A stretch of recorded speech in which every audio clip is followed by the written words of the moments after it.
Hey. So this is a 48-hour film called Clover. We made this in 2012, and we got the genre one-shot. So we took inspiration from Paul Thomas Anderson's film Boogie Nights, and there's a scene in that film where the camera is drifting through this party while William H. Macy is trying to find his wife. Super dark scene, but we just love the mechanics of it, so we borrowed that idea and shot a party. This film was made by the team Lense, Dream Team, 48 Hours, what's up? But the technical side of this, we only had two people essentially as crew. So we had Simon Tuddy on the Steadicam on the F3, and we had Drew Sturge focus pulling and simultaneously dipping and ducking the lights on the Fresnel, the 2.5 Fresnel, lovingly named Old Rusty. So one of the rules of the one-shot in this year was you had to incorporate slow motion. So we had to create a transition between slow motion and on-speed.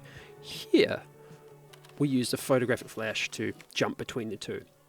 You notice in the background there's our first lighting transition to the morning after the party. So this was all shot at night in one-shot take.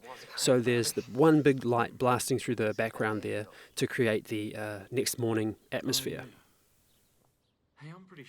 Designing and blocking a one-shot was quite chaotic and super fun. So we started off with an iPhone, we went around and we blocked out what we thought it could be. And one of our first attempts, we had us running from outside of the house all the way around the side of the house and back into the spot here. And instead of us looking hungover and sluggish, we were like panting and we were totally out of breath. So we had to reapproach how to make it work. Here's a transition back to the night before. We use a simple sleight of hand trick where I have ducked behind the camera quite quickly and got into spot there. And then when we go back, once the flashback finishes, Britta leads me away and I just, taxi. I very quickly duck back into my spot, cover myself, my costume with my blanket, and pretend to be hungover again. It seems like a really simple idea, but we had some pretty chaotic crashes in the background. Sarah Kahi, one of our very pregnant team members at the time, fell over and was caught by my wife, and they ended up in silent hysterics in the back of one of these takes. Here is Will Hall and myself improvising poorly through our scenes because we didn't really get enough time to learn our lines. You'll also notice that I didn't get my blanket on there properly and it's like hanging over the couch instead of how it originally was, so that's like a bit of a giveaway, which annoys me. Here comes Will Hall's flashback now. So we simultaneously fade up the lights, fade off the lights, and swing the camera around back into this nighttime party.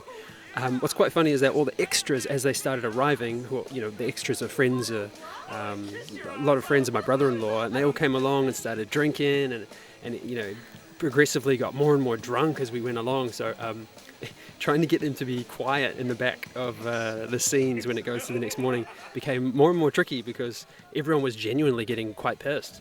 Turned into quite a raucous party by the end. You'll see here another sleight of hand. So Will has been led away and has run back around through the other side of the lounge and has got back into position, and then we transition again. He just made it there, you can see, ducked in just in time. A mention of the post audio here. Brendan Morrow did an amazing job of fading up atmosphere in the background here. The lawnmowers and cicadas and the sound of the next morning really brings it to life and sells that illusion. Also, my lapel mic died very early on, and so we ended up having to ADR or re-record all of my lines of dialogue because of a faulty mic pack. Dope. So this is cool. So Mike Hancock, part of our team, he showed up to the brainstorming session and was like, whatever we do, I am fucking done with my car and I want to smash it. So we were like, oh cool, that means we could do like a car crash, depending on what we get. So anyway, we got one shot and we were like, let's destroy the car in the take. So, as long as we get to a point of no return and we're like, as the camera comes through here, if the camera shows up, then carry on and start smashing the car. We still had to do it like 6 times, so we just revolved the car each take to make it last. after the shoot, it ended up sitting in my driveway for about 3 months. Ooh, there's a digital transition on the doorway there. So we set out to shoot entire takes, which we did. I think we shot 7 takes, complete takes, but we decided in post that we could stitch some of the pieces together. Jared Kahi is a bit of a digital wizard and went through and found some moments where we could transition. So we could choose better parts of better takes. So to wrap up my spiel on this one, I have to recommend doing the 48-hour filmmaking competition. It's insane. You become sleep deprived, you look after each other, you scream at each other, you put your heads together and you create something over the space of a weekend. You have a gun to the back of your head, you don't question anything, you just charge through at 1,000 miles an hour, and by the end of the weekend, you've made something and grown as a filmmaker. So if you were at all on the fence thinking about doing it, I would say find some mates, steal a camera, and just do it. Have a good run.